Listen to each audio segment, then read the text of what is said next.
Hey, and good morning, everybody, and welcome to the Take a Stand show. I'm your host, Tracy Wilson, coming at you from the Gold Coast in Australia. And today, I've got a very special guest with me today. And I want to say a huge thank you to her because guess what? Where she is, it's like 2 a.m. in the morning.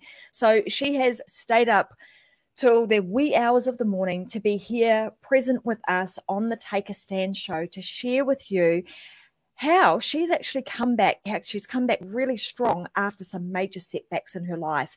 And I'm going to tell you that Josephine Sandra, who's with us today, she's a coach, she's an author, she's a mentor to many women all over the world to help them do exactly the same. So when they're going through some difficult times or they're living with chronic pain in their life, she has become the voice to enable them to also have a voice, to enable them to stand up and stand out in a really authentic way that is, really, I'm going to say, warm to the things that they are going through in their life right now. So I want to say a huge thank you to her. I want to thank her for being here at some crazy hour of the morning, which is highly unusual for people to say, yeah, I'll jump on your show and I'll jump on your podcast. Even though it is 2 a.m. in the morning, I would much rather be up in my bed, nice and warm and sleeping. But for today, I'm going to be here and present with you guys. So thank you so much for being here and welcome to the Take a Stand show.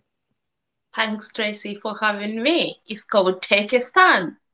That's exactly right. And that's what we do, huh? You just take a stand and you say, yes, I'm going to be here. I'm going to be on the show regardless of what time it is. So let's kind of give everybody today a little bit of your background. So, there was a time in your life where you had some major setbacks, and let's talk about those. And then in the context of how does one, when you're going through those really difficult times in your life, how do you get yourself to a point where you're like, okay, I'm here, but I'm going to bounce back. I'm going to bounce back, and I'm going to do it in a really, in a way that is stronger than ever. So take us back to that time in your life where you had that major setback happen. Thanks, Tracy, for having me, and everyone who is here. Thank you so much. We love being here. We love what we do. This is why we show up, to inspire and empower you to do the things to show you how things can be done. From a personal perspective, I had a personal injury over 4 years ago that now left me wheelchair bound. And I had a young son who was 5. He became a young carer. So he was looking after me and taking care of me. Like he stopped being a boy to look after me because I was going through all the pain, all the disability that I have now with my mobility issues. And I nearly thought that I would never be able to make it. But I got to a point whereby the pain was invisible. Sometimes when you look good, sometimes when you put makeup, people don't see what now turns to be chronic pain, what turns to be a disability, because not everyone has a disability that is visible, even when they can smile. And one of the challenges that I got, people were like, your smile, but deep down, I was damaged, I was broken, But having to see my son going through the things that he was struggling with, his mental health and well-being, his performance at school, I had to say, do you know what? I had to find a reason bigger than myself, even when I didn't want to leave, even when I felt like the world had fallen apart, I didn't have any money, I lost the job, I nearly became bankrupt. But I was like, you know what? I am not that person. This is not who I am. I need to be better than I am. When I had my son, I had a dream, I had a vision, I had goals, I had all these things that I wanted to achieve.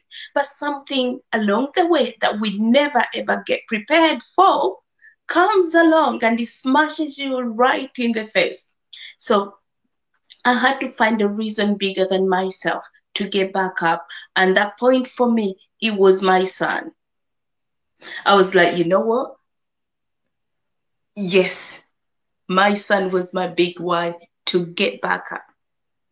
Well, firstly, congratulations to you, because, when being a mum myself, and having had little ones, and having an experience like you've had, where it's been a major setback, and that's not only impacted you but impacted your children, and then having to watch him, have to grow up really fast and try and look after his mum, is a testament to you, because of the work that you put in.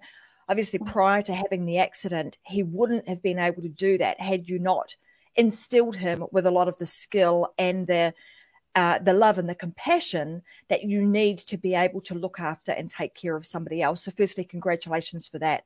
The second thing that I want to go to is, you talk about this, having that major setback, and, for a lot of, you had two choices at that moment, right? Which one was, okay, well, this has happened to me, and I can sit and I can wallow in my, self-pity, and, and be all consumed by what has gone on.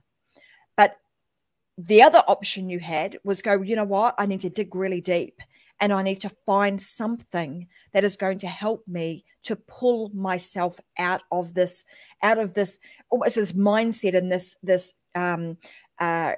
jail that you'd created for yourself in your mind, because the body, being in that situation is one restraint, and the other is our mind. And then you being able to kind of take hold of your mindset and say, I'm going to find something within me that is bigger than me, that gives me a reason to get up and just keep going. And you being able to then draw on, it's my son.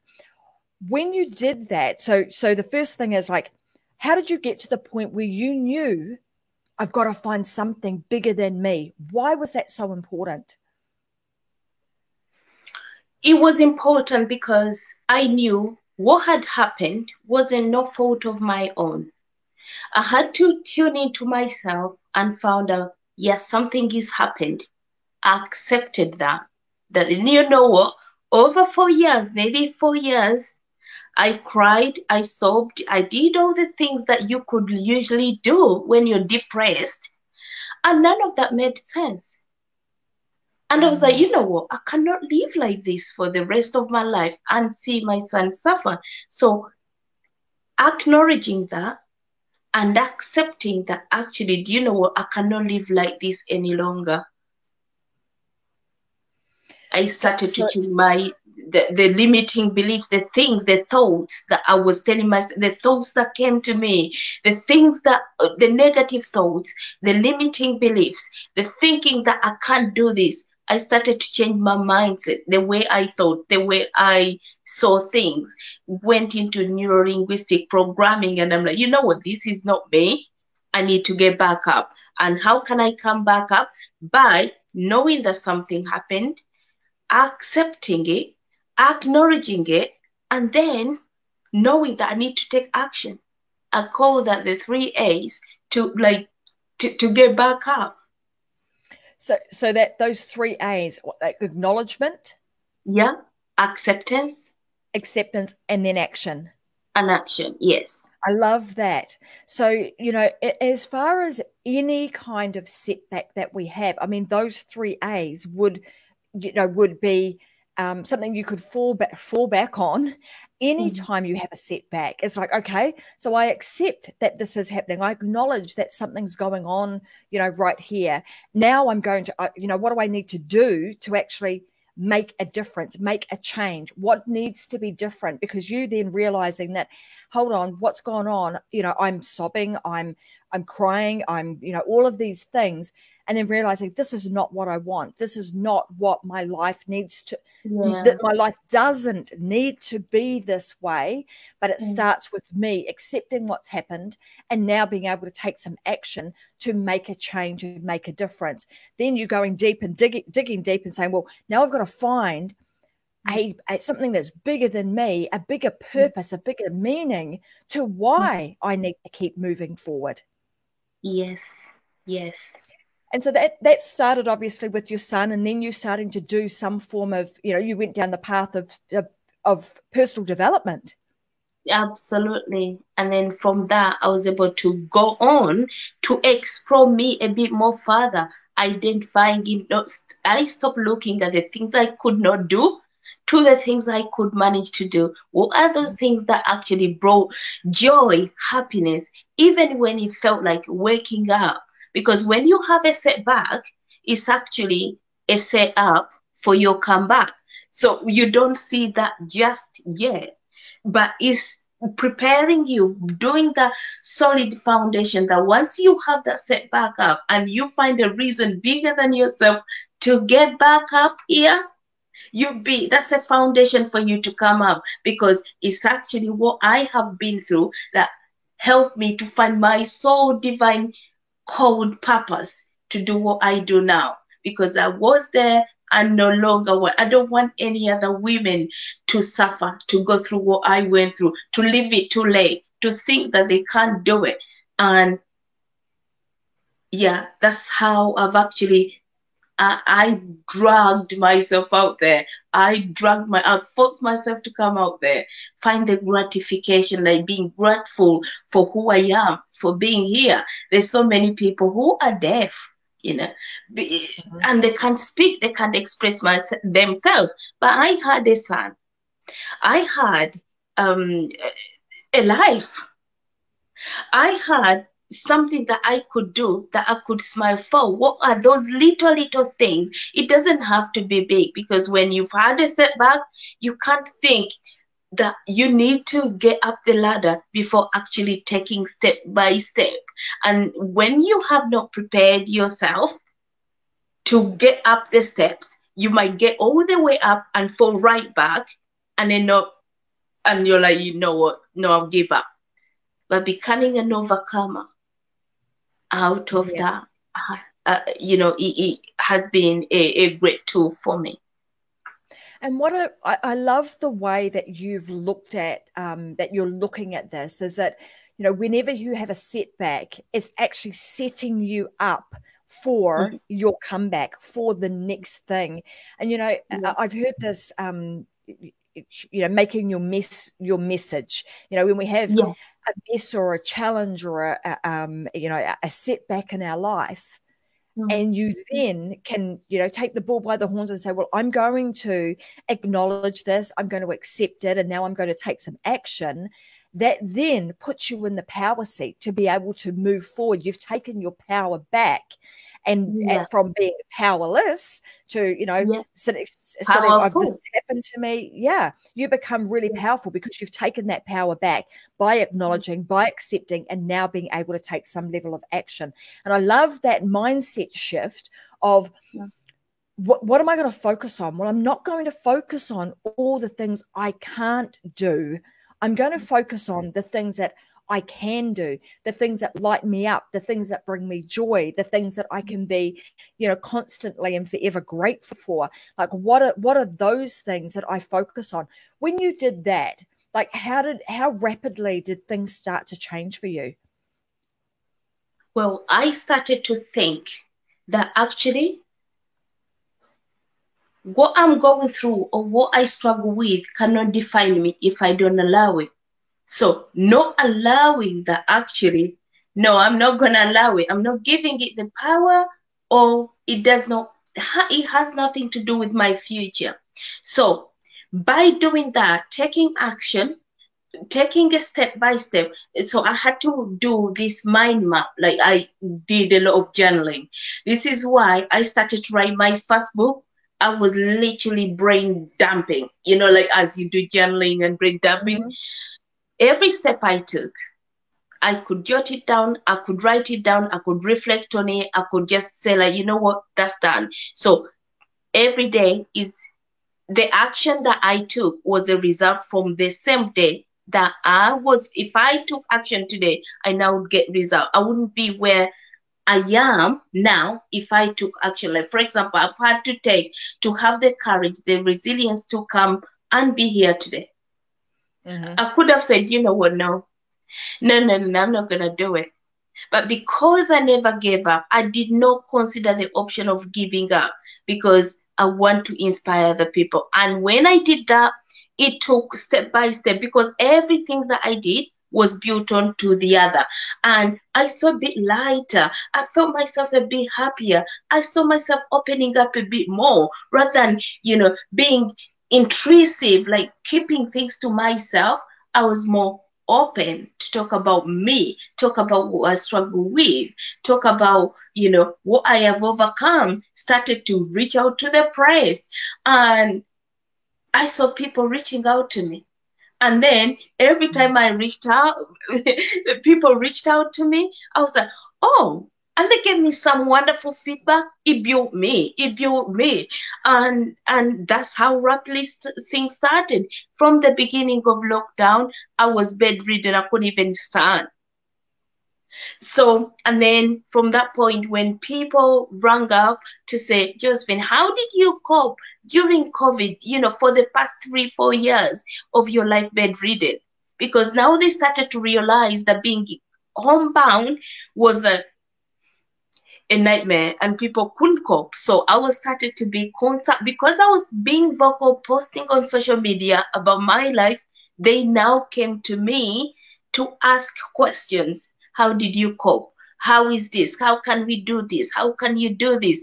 And I was given more feedback, and that's how rapidly things started to develop.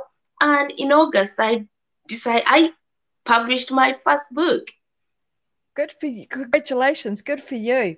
What I like about, your story of, when you're hit with challenges and adversity in your life, the thing that you've done has actually been to take that and turn it into your life's mission. Now it's become the thing that you do. Had that not happened to you, like you said, that setback has become my major comeback. It's Absolutely. Like, what is it that journaling and being able to note everything down and document your story, but then taking a stand and saying, well, hey, this has happened to me. I'm acknowledging it and I'm accepting it. And the action I'm going to take is to actually be vulnerable and share my story with others. And that taking that action of sharing your story and your journey with other people, that in and of itself has been a snowball effect, right? Because it's been like you've started to impact a few people around you. And then all of a sudden the message gets a little bit, goes a little bit wider and you start impacting more people. And then the press get involved. And all of a sudden you're starting to almost create this movement that says, hey, if you are somebody like me who has had a setback in their life, you don't have to stay there. You become the beacon of hope and of light that I can follow this woman now, because if she's done it, I can do it too. Absolutely. This is why I was branded the setback to comeback queen, because I've been there, I've done it, and what I've done is like to literally share my message, but also listen to what other people are saying, share and listen to what other people are saying. And once you listen, then you take notice rather than share. People are able to open up a bit more. They're very quiet. They're very scared. When you struggle when you've had a setback from someone who used to wear high heels, walk a certain way, look a certain way, to now putting on a lot of weight, being wheelchair bound. There's so many other people who are actually hiding away from that and not sharing it, but deep down, they're damaged. And I'm like, if you share that and someone say, oh, she has as well, I need to open up. People slotting themselves into their DMs. And they're like, Josephine, I know what you're talking about. I resonate with what you've shared today. Can I please have some, can you help? How can you help? Please help. And you would see that this is happening for years and years. And one of the things that stood out for me the best was this lady who is 86 that saw me in the press. She had not been herself since she was 14, but she's 86.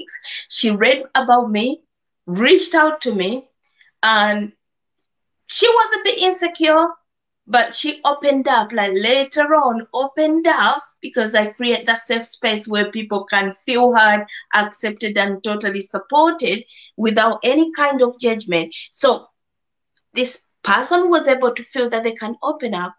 And she said, Josephine, I am 86. You're literally my granddaughter. And she said, I'm not a racist, but you're a Black girl. And I have been to so many doctors. I've sometimes missed appointments. No one could get me. No one could understand me. No one could help me. And you have been able to help me. I've never felt like this. Since that day, we are now best friends. It's like What a wonderful story. It's like now best friends.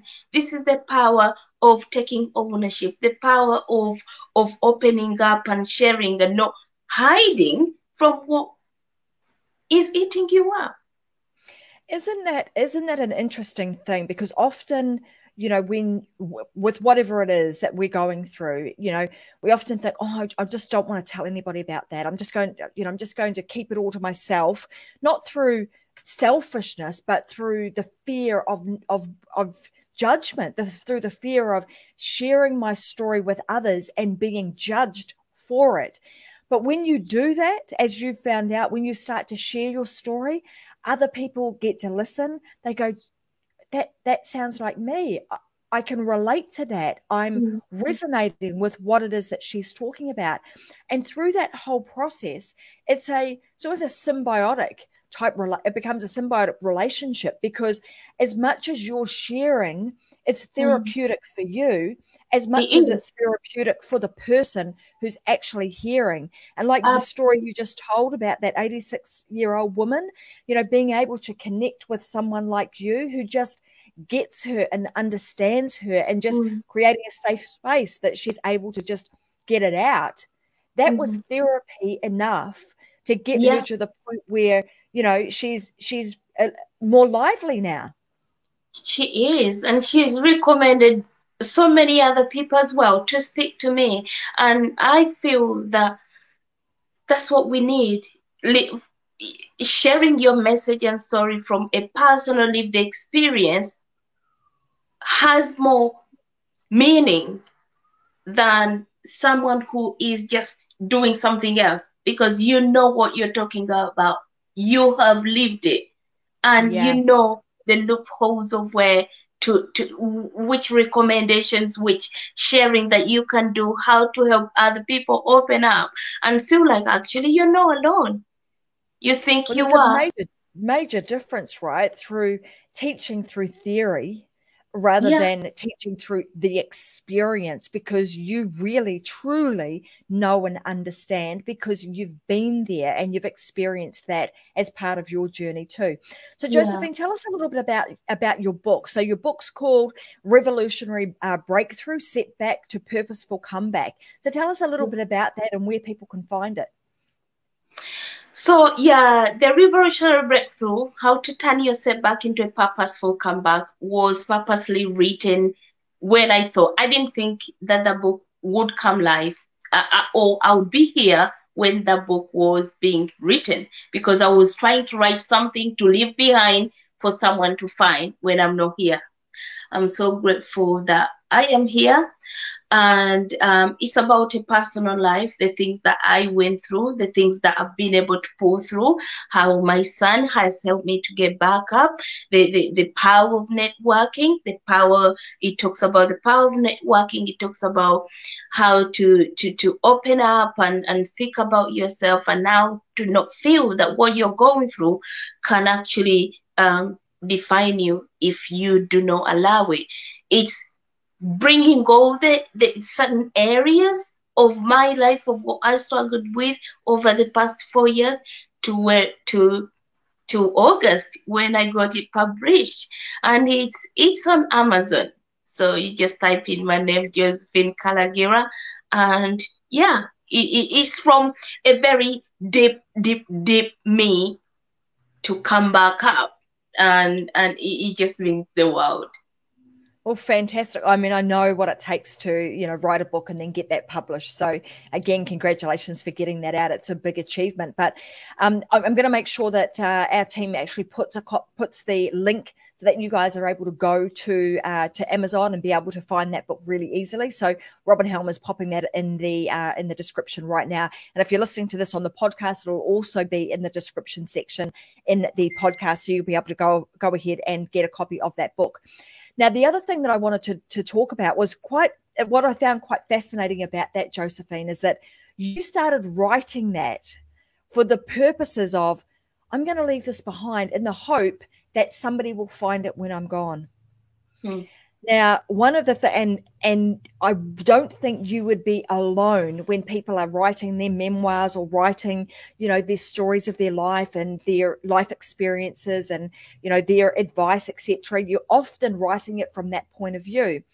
Why was it that you were writing it at that time for somebody to find when you're no longer here? And how did it come about that it actually did get published and you are still here today? Like, what was the shift there? So the shift was that I didn't see a purpose of living. I was struggling. I was physically incapable of doing the things that I used to do myself. I could not just wake up and go and do the things that I wanted to do, not even get into the bathroom. I could just be supported, and it was just a terrible experience. And seeing my son, like, his face was like, he could smile, but not from, you could see that there was some kind of trauma in him, and I could not bear seeing him go through that. Of course, I lost my mind. I put my hand up and said, you know what, I didn't see my way back up. But again, it brings me back to my setback to come back. What is my reason? Why did I have to find a reason bigger than myself to get back up? Because my son needs me. When I am a single parent and my son needed me, and I needed to turn it around, what are the things that I went to do to say, do you know what? No, my son needs me. I am not a failure. I kept affirming to myself that it can be the end of the world. And when I had people that I shared with and they came back to me with some wonderful feedback, and I was like, do you know what? This was purposely for that reason. I'm going to turn it into a book. Because I overheard someone one time, do you know if you've been doing something A, B, C, D, you can turn that into a book? And I'm like, oh, can I? And that's how it all started. And then I started to swift it around. But I didn't want to change all of it because it's like a setback to now come back.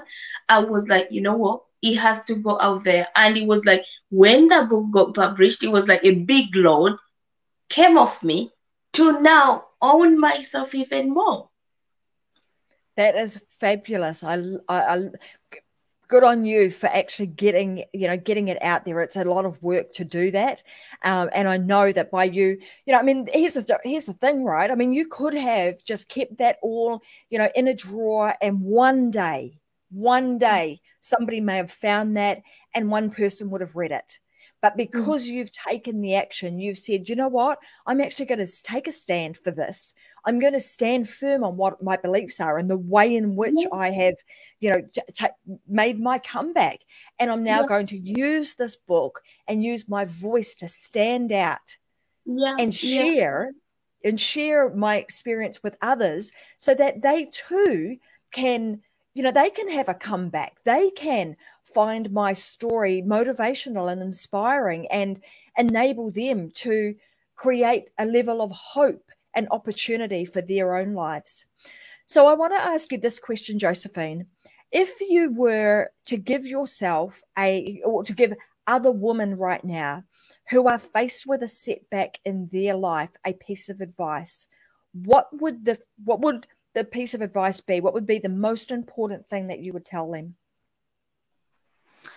They need to be themselves and not pretend to be anyone else. Just be yourself, be congruent, like deeply, like tune into yourself, shut yourself, like put the blinkers on and tune into yourself. Who are you really? Who are you? What is it that you want? Why do you want it? Is it that makes you truly happy from within, or are you just saying, I'm gonna do this because I need to make someone happy? It has to come from the heart, and take that stand that is from the heart and do that. And once I did that myself, I feel so proud that last year my son on International World Book Day dressed up as me on International World Book Day as his hero. And he said, Mom, I don't want to dress up as anyone else. I don't want to do anything else. You're just perfect the way you are. And I'm so proud of you. And on this day, I want to dress up as you. And I want to go to school dressed as you. So it takes from when you take a stand and be yourself, people, you will attract the mind alive people. If sometimes people are scared of, if I'm me, people my friends are gonna run away. They'll go away because they know, you'll be attracting the wrong people. But once you're you, the right people will come to you. Absolutely. And that's a message that is echoed throughout this show. It's echoed throughout everything that I do in my businesses, and also in the other show that I host called Unlocked. Actually being yourself, that is your point. That is your major point of difference. And it means that you don't have to compete with anybody else ever, because you're uniquely you. And when you can stand in that power, you can stand. And I love the fact that you're like, just take a moment to just ask yourself, who am I? What is it that I really want in this lifetime that I have? And how am I going to make the most of it? How am I going to look to the positives and the things that I can do, rather than focusing on the things that I can't do? So amazing pieces of wisdom and amazing advice from you today. I want to say thank you so much for being on today's show. I do want to give you an opportunity to share anything else that you would like to share before we finalize today's show. But I want to say thank you very much. Absolutely amazing and inspiring what you do. And thank you for staying up till goodness knows what crazy hour there in the UK to actually be here with us tonight. I appreciate that, and our viewers appreciate that a lot. Thank you so very much. Thank you so much for having me as well. So for anyone of the listeners, if you are watching me and you've enjoyed or got inspired, I have got like a free private group called like Thrive and Shine Through Your Setbacks. It offers emotional and well-being support, and that's where you can connect with me. And I just want you to be you. I want you to know that your well-being is any of our well-being as well. If you're happy, I am happy as well. And it just takes, you just have to take a stand and listen to your heart. When who you should listen to, get support from, and why you should do that. You will know if you take that stand and listen to your heart. Beautifully said. Thank you so much, Josephine. So everybody, you can head on over. It's on Facebook, right? So they can go to give us that page again. Is Thrive and Shine Through Your Setbacks. Thrive and Shine Through Your Setbacks. Go and find that on Facebook, and you'll be able to join Josephine's private free Facebook group, and you'll be able to get some additional support there. So thank you so much for being here today. It's been an absolute pleasure having you on the show. Thanks everybody for watching. We'll be back again with another episode of Take a Stand with another amazing woman who has done fantastic things to thrive in their business, their family, and their life. Next Thursday, Brisbane, 10 a.m. Australia time. So I'll see you guys then. Bye for now. Thank you for having me. You're very welcome. Bye, everybody.